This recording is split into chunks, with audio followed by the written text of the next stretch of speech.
Halo, selamat sore. Perkenalkan, nama saya Eko Prayotama. Saya dari Fakultas Sains dan Teknologi jurusan Sistem Informasi UPJJ Kota Kupang. Nah, pada sesi ketiga ini kita akan mengerjakan tugas. Tugas pertama yaitu kita disuruh untuk merancang dan mengimplementasikan jaringan komputer pada sebuah perusahaan kecil yang sedang berkembang. Nah, perusahaan ini memiliki kantor pusat dan 3 departemen serta 1 kantor di cabang kota lain. Di sini dijelaskan spesifikasi kantor pusatnya yaitu memiliki departemen penjualan, ada 50 perangkat, pemasaran 30 perangkat, TI ada 10 perangkat, servernya 5 perangkat, dan tersedia koneksi WAN untuk menuju kantor cabang. Untuk kantor cabang memiliki total 20 perangkat dan tersedia koneksi WAN untuk menuju kantor pusat. Nah, saya udah isi soal yang diberikan tutor. Ini saya tinggal jelaskan saja. Untuk soal yang pertama,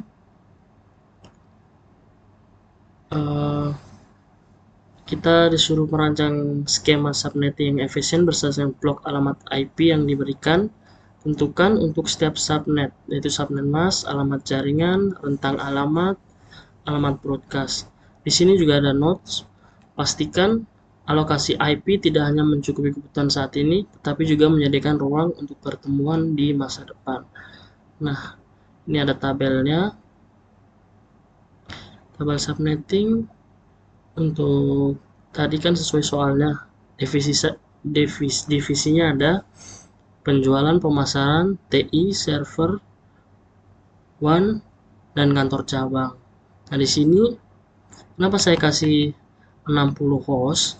Karena di soal diberitahu pastikan alokasi IP tidak hanya mencukupi kebutuhan saat ini, tetapi juga menyediakan ruangan untuk pertumbuhan di masa depan. Di soalnya, departemen penjualan tersedia 50 perangkat. Nah, kita kasih lebih 10 perangkat. Sama juga dengan divisi lainnya, saya lebihkan 10 perangkat dan 5 perangkat supaya efisien untuk kebutuhan di pertumbuhan masa depan. Nah, ini saya juga sudah isi IP-nya. Kenapa saya kasih 26? Karena sesuai dengan subnet table yang ini 26 itu mencangkup untuk 64 address IP. Nah, kenapa 64 saya bikin? Karena yang duanya nanti dipakai untuk ini broadcast address dan network address. Jadi yang bisa dipakai hanya untuk 62 IP. Nah, ini sama juga 26 karena kita mau pakai yang 60. Kalau 40 itu kurang untuk kalau pakai nomor angka 27, dan 27 kita pakai yang range-nya 32. Jadi masih ada sisa kurang lebih 10 IP. Yang server juga kita isi 28 supaya tidak terlalu banyak. Kita pakai yang 28 dapat 16 IP, yang bisa dipakai hanya 14.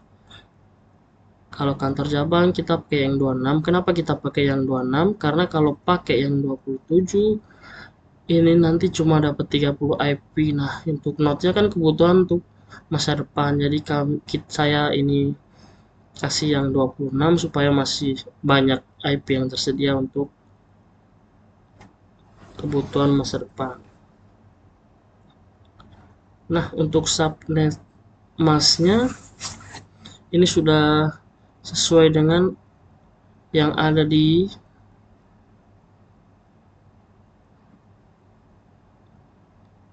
tabel ini. Untuk network address-nya kenapa kita mulai dari 0? Karena sesuai dengan soal IP address yang tersedia, kita mulai dari 0. Nah, ini yang sudah saya sampaikan tadi.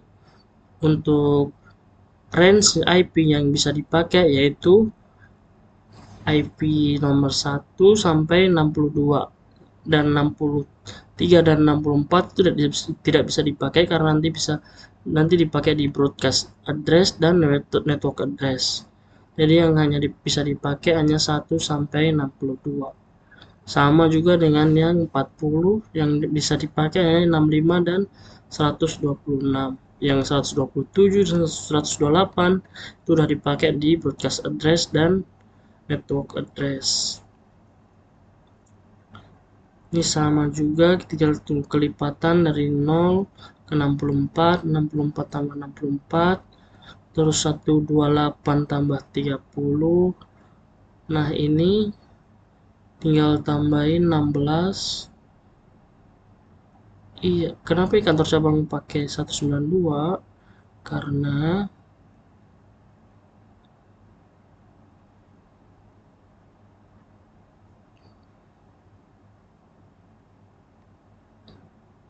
untuk soal yang nomor 2 ini, yaitu buatlah tabel routing statis sederhana untuk router dari kantor pusat dan kantor cabang, dan tabel harus menunjukkan bagaimana router akan meneruskan lalu lintas antar subnet.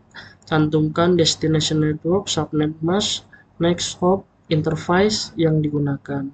Ini saya sudah tulis. Ini IP1 kantor pusat 177, IP1 kantor cabang yaitu 128.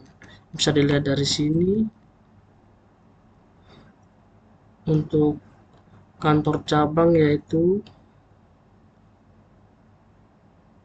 178 karena saya pakai antara range 1-nya di sini. 177 dan 178. Nah, ini destination word-nya, networknya yaitu 196.10.192. Keterangannya arah ke kantor cabang, terus yang 192.168.10.64 yaitu subnet pemasaran lokal, yang 126.168.10.10 yaitu subnet penjualan lokal, 192.168.10.128 yaitu subnet teknologi informasi lokal. Untuk yang 192.168.10.160 yaitu subnet server lokal. Nah, ini subnet masknya bisa diambil dari tabel yang ini, tabel yang kita sudah buat. Jadi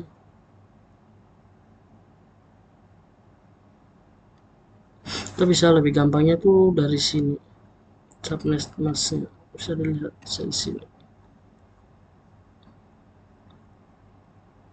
Oke, kita lanjut ke tabel berikutnya yaitu tabel routing statis kantor cabang.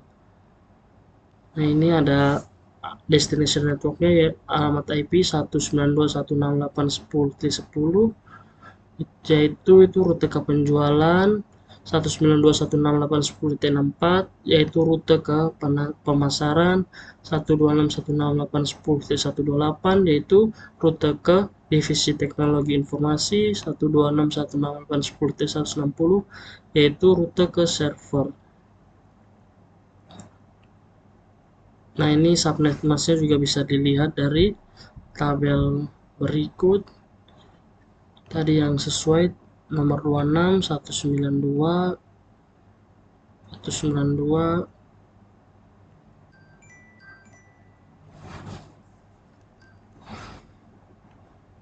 Mungkin cukup sampai segini penjelasan dari saya. Mohon maaf apabila kurang jelas atau ada kesalahan kata. Mohon direvisi untuk tutor. Sekian dari saya. Selamat sore.